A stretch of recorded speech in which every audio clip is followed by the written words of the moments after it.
Okay, let's get back. Whoa, time is just. Vocational training for children. As you can see, education is very important to me. We have a guy running for president right now who says he's the educational president and he's done everything he can to abolish what we consider to be very good constructive education in our system. Hey, you're political, aren't you?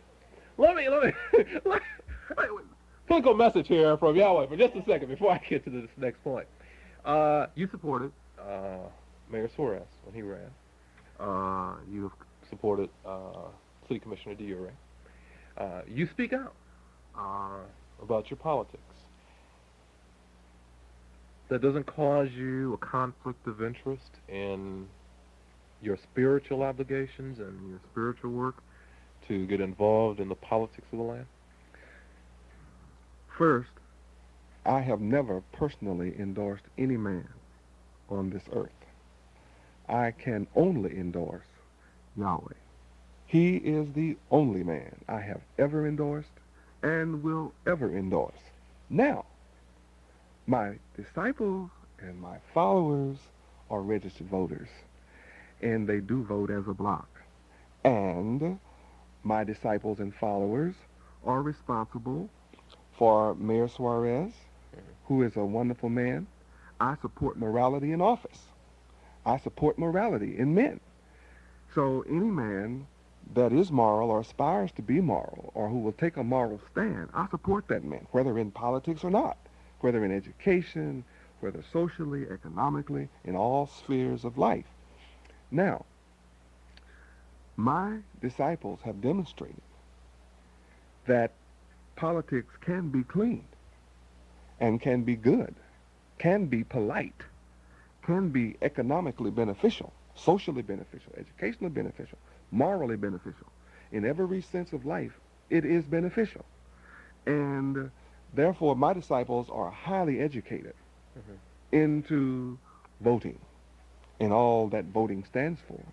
So as a result, another scripture is fulfilled, that Yahweh rules in the affairs of man. And the way Yahweh rules in the affairs of man is by his disciples keeping his laws in their lives. And that brings on good for the community at large. I've got to ask you this, and it gets to ranking, I guess, what one would look for in a candidate. Uh, in your writings, your work, speaking, you mention a lot, and you put a lot of emphasis on morality. You have a candidate running for office who at least espouses morality. All right, and for all that you can see, the person tends to be very moral sexually, tends to be very moral, um, well, in his relationship with his wife. That gets back to sexuality and fidelity. But where people are concerned, where civil rights are concerned, where respect for the rights of other men are concerned, he is not as moral. You have somebody running for office who may have a problem with fidelity, but he respects the right of men, he respects civil rights, he respects the fundamental belief that all men are created equal. Which one, when your disciples come to you for counsel, do you speak out for or against? I would not speak for or against either. I would teach, and I do teach, my disciples how to distinguish morality from immorality, good from bad, right from wrong. And I teach them to make their choices based on those distinctions. As men practice more and more of morality and are required to be accountable to a moral constituency, then he has the courage to be more moral. And our purpose is to bring about a moral society. Or the tailor. I saw a young man who was learning. No, he swung through. He was learning to be a butcher. But in all, there's a young person there learning the trade. Now, I think that's an object lesson for all of our businesses. I think the young with the old is very important. How do you impress that message upon people who may or may not profess but live within your community. Live within the larger community? Right. Well, we impress it simply by example. Mhm. For example, our children spend the full day in school.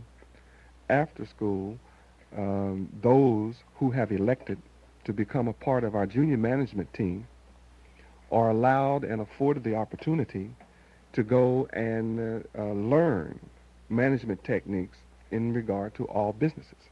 So they're having sort of like an extracurricular learning experience in how to run a business and how to manage it ethically and morally. And I'm happy to say that all businessmen, regardless of their nationality, in this city and other cities who know of my followers, request all of the Yahweh followers they can find. Well, as we said earlier, you are the recipient this year of the Whitney M. Young Economic Development Award, and I think that speaks highly also of your work and what you've done. Um, I want to thank you. This has been, like I said, a very enlightening interview. It has been incredibly fast, 2.5 hours. And I want to invite you back in the near future and talk about some other things and maybe give some other people an opportunity to talk with you now that they have an idea a little bit more about what you do and what you're about. Well, I would like to express my thanks to you first as a host and interviewer. I would like to thank 94 News, WINZ, for affording me this opportunity to be present today.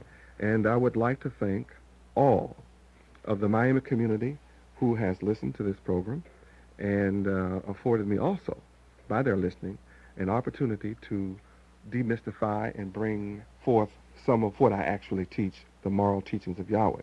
And I'd like to express my love to you, to the members of this radio station, and my love to the total community of Miami, Dade County, this state, and country. And I pray Yahweh's blessings upon America.